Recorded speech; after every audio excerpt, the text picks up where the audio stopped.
If your Westinghouse Roku TV remote is suddenly not working, the buttons are not responding, it's not even paired or connected to your TV anymore, well, let's quickly walk through the most effective fixes and some workarounds to get your remote working again. Now, before trying any fixes, first make sure you're using the remote within the range of your TV. Now, especially if it's an IR one, you gotta point it directly at the TV sensor and you gotta remove anything that may be blocking the signal. Now, before we assume the remote is the problem, let's first make sure the TV itself is not frozen. Just unplug the TV from the power outlet. We're just power cycling it and leave it unplugged for 1 minute and then just plug it back in. Now, since you don't have the remote, locate the power button on the bottom of the TV and just press it once to turn the TV back on.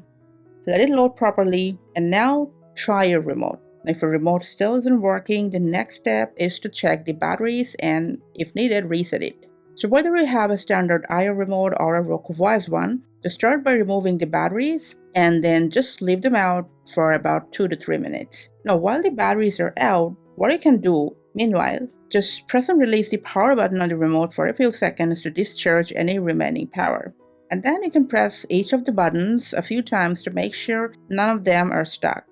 Now, before reinstalling the batteries, you can replace them with a fresh pair if needed, and make sure they're inserted correctly. Now, if you have a standard IR remote, it should start working automatically, no pairing is required. Now, however, if you have a voice remote, press and hold the pairing button inside the battery compartment until the LED starts flashing if you've got this type of remote. A pairing prompt should appear on your TV, and then it'll be paired in no time.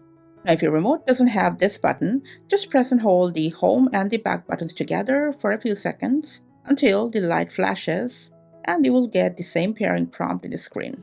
Your remote should now be working normally. Now, just in case if it's still not responding, it's likely faulty and may need to be replaced. In the meantime, you can use the official Roku mobile app as a remote. We have already made a video showing how to set it up and use it, so be sure to check that out if needed. Thanks for your time.